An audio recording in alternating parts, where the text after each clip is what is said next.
Your time is now. The world needs leaders. It's up to you to answer the call. Be better in business. Be better in life. Joined by our host, Chris Book. This is Leading by the Book. Hey guys, welcome to Leading by the Book. I'm Chris Book. Hope your week is off to a great start. And if you're just checking us out for the first time, hope you like the show. And if you do like it, we would love it if you would subscribe. As always, you can get in touch with me at leadingbythebook.com. You can drop me a message, chris@leadingbythebook.com, or find me on Twitter and on LinkedIn at Chris Book as well. One of the great things about the business I'm in and what I'm doing now in my life is that I get to meet a lot of really great people. And in talking to these people, the conversation seemingly always turns to the topic of leadership, and that's not surprising. I love leadership and potentially am a little bit fanatical about leadership. But in these conversations, I'm always struck by a few things. One, there are so many people who are great leaders, but they don't have any idea that they're actually leading. And that's a really great thing, because once they then understand that and become deliberate about leading, they are absolutely unstoppable forces. The second thing, though, is that quite a few people shy away from the idea of being a leader because they think that they're not skilled or intelligent enough in a certain area. So let's get to the point right away here. Intelligence has absolutely nothing to do with how effectively you can lead. It doesn't. So please don't sell yourself short. Regardless of where you are on the org chart or how smart you are, you can and need to lead, and you can start doing it right now. There's a dirty secret about leadership. Leaders aren't experts at everything their team is responsible for, and I think a lot of people don't want to admit that. But they simply can't be, and for very good reason. It would be redundant for a team to have multiple people with the same skills, unless, of course, the workload called for it.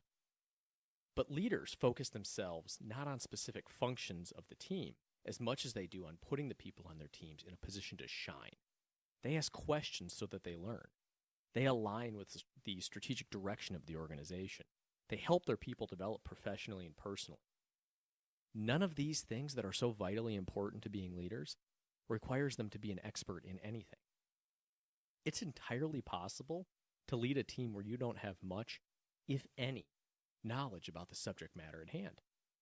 So as a bit of an example, years ago, I was put in charge of a team working on some complex financial projects for a fairly large company. At the time, I was terribly intimidated. All that I had in my corner was a single business school finance class and the desire to succeed. The thoughts running through my head at that time, were exactly what you would expect. What if I embarrass myself? Will the team think I'm a fraud? If I don't know more than them, how can they respect me?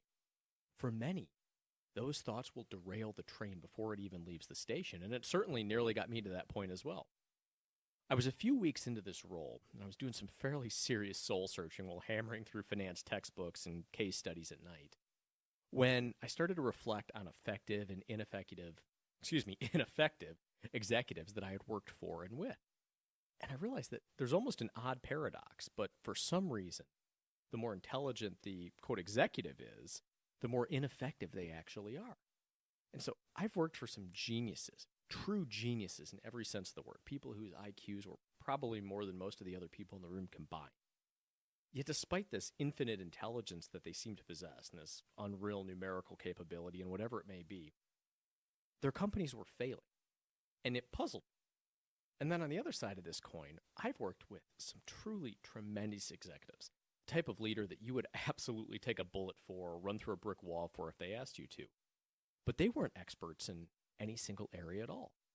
But what was different is that these folks owned their lack of knowledge in certain areas, constantly asking me questions and for my recommendation.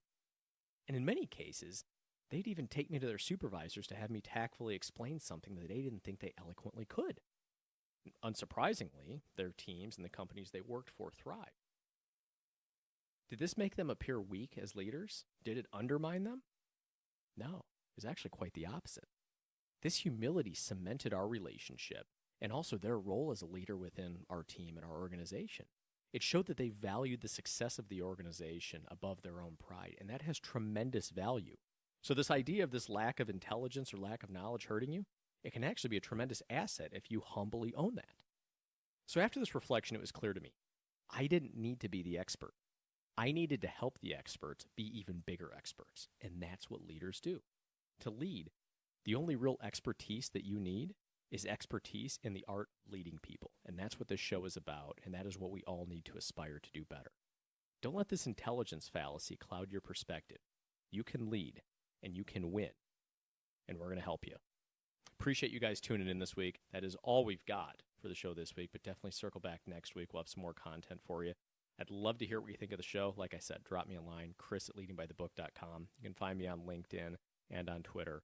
But until next week, wishing you all a wonderful week, and we'll see you soon.